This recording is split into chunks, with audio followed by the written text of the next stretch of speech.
साधनाएं चल रही हैं प्रत्येक समाज में, वो शास्त्र विधि को त्याग कर मनमानी पूजाएं हैं। तो वर्तमान में जो साधनाएं आप जी करें उससे तो कोई लाभ होना ही नहीं।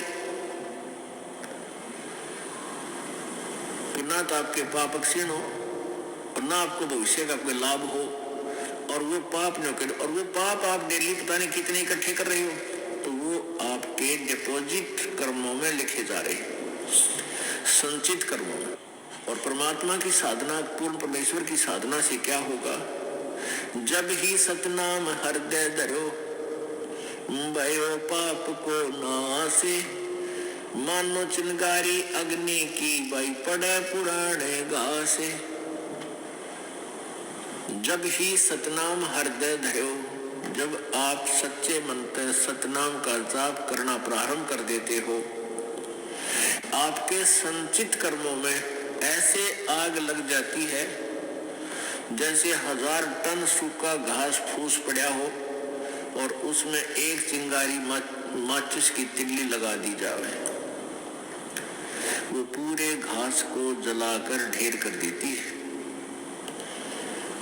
यानी उस सारे घास का नाश कर देती है। फिर चले तेज हवा इधर उधर से और वो साफ स्थान साफ हो जाता है। तो पुण्यात्मा, जब आपके पाप क्षीण हो जाएंगे फिर आपके अंदर एक प्रेम जागेगा। आपको छोटी सी चर्चा मार्ग की शुरू होते ही आंखों में आंसू आऊंगी, जल भरा होगा आपका। तो फिर वो उस पाप के जलने के बाद ऐसी स्थिति होगी, जैसे सूरज के आगे बदरा ऐसे कर्म छयारे, प्रेम की पवन करे चित मंजन झलके तेज नयारे। कि आपके ऊपर पाप कर्मों का ऐसे साया जमा हुआ है जैसे सूर्य के सामने बादल आ जाते हैं, बादल, और सूर्य विद्यमान होती है भी हम उसको नहीं देख पाते, अंधेरा छा जाता है।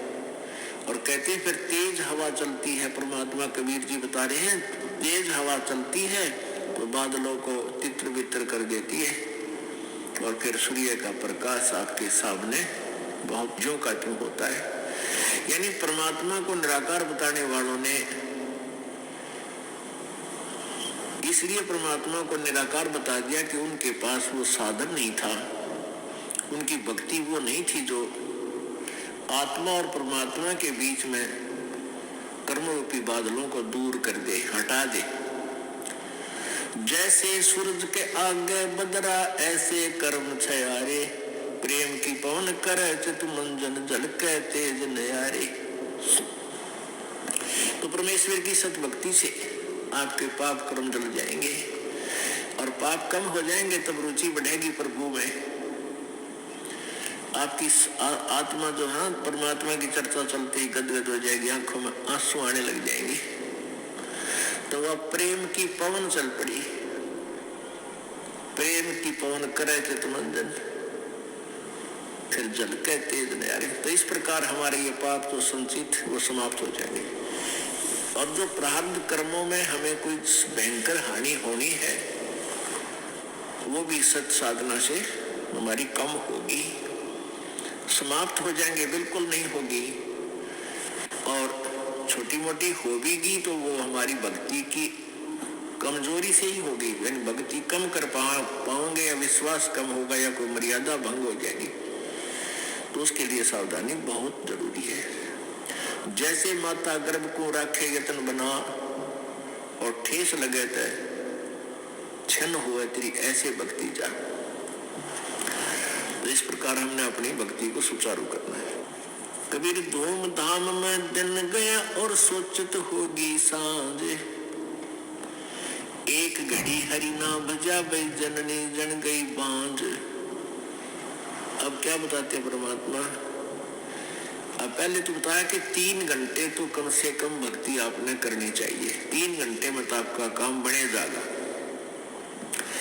अब यहाँ कह दिया कि एक घड़ी भी 24 मिनट, एक घड़ी में 24 मिनट और कहते 24 मिनट भी अगर तू भक्ति सत भक्ति सतनाम की सच्चे नाम का जाप नहीं कर रहा नाम लेकर भी तू अपना जीवन में सोचने बर्बाद कर रहा है अपने आत्माओं। क्योंकि जब एक घड़ी शुरू हो गया तो अंदर के हमारे जो पाप खत्म होने लगेंगे और फिर रुचि इतनी बढ़ जाएगी, फिर घड़ी को नहीं याद रहे, फिर तो दिन रात सपने में मालिक याद आने लग जाती। यहाँ घड़ी इसलिए कहा है परमात्मा ने कि एक बार ये शुरू तो करें, एक घड़ी तो करें, 24 मिनट तो लाओ मालिक में, फिर देखना रुचि कितनी बढ़। जैसे कोई बीमार होता है और शुरुआत कर वो भोजन नहीं खा पाता, रोटी कड़वी लगती है, सेब संतरे किशमिश सब कड़वे लगते हैं, और फिर उसको ना वो कड़वी दवाई ही दी जाती है, जैसे कुनीन दी जाती है, वो ना चाहते फांके मारना शुरू कर देता है। तो जब वो दवाई शुरू करता है तो पहले दूसरे दिन एक आध ग्रास रोटी का वो खाने लग जाए, रुचि बन जाती है, और कुछ दिनों के बाद फिर वह रुचि इतनी बढ़ जाती है, सूखी रोटी पा जाओ वो भी खा जाएगा, वो भी खा लेगा। तो ऐसे ही एक घड़ी के लिए यहाँ इसलिए संकेत दिया है कि एक बार शुरू तक करे, फिर ये कर्मों का पाप नरमा जाएगा, कम होगा और परमात्मा की भूख बढ़ती चली जाएगी।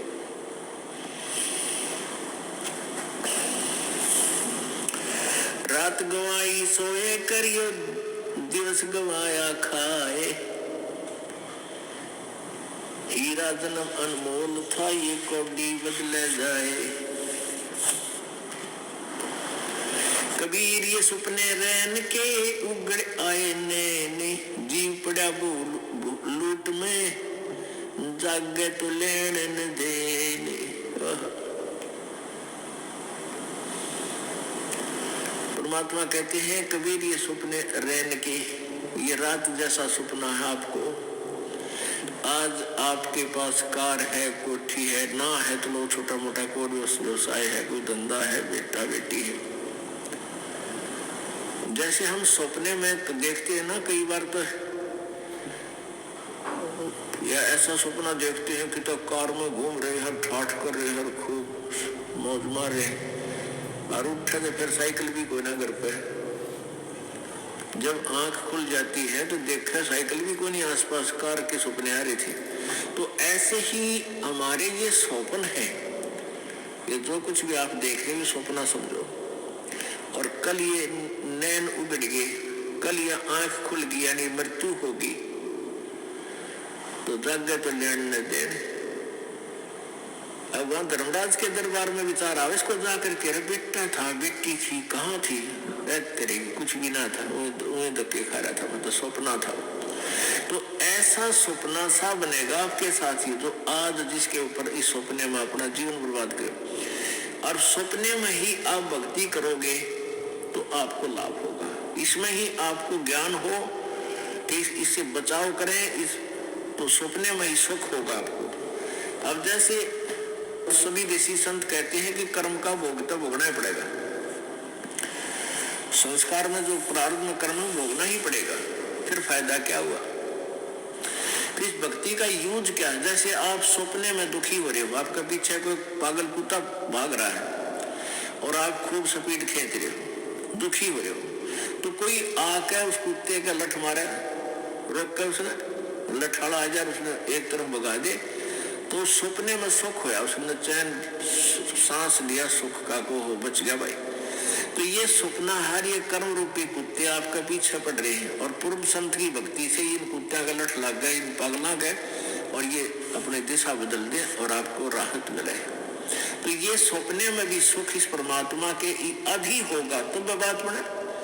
अब आँख खुले बस दापे ना, कुछ भी ना था वो, जैसे टेंशन हो रही है, काम अड़ गया फला, जिस जो कोई टेंशन है, किसी काम में रुकावट आ रही, परमात्मा सपने में ठीक करे जब चैन है।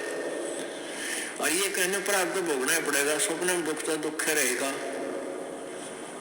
तो वो छुरी ठीक है नहीं है, उनकी मन गणत है, उनको अध्यात्म ज्ञान नहीं है।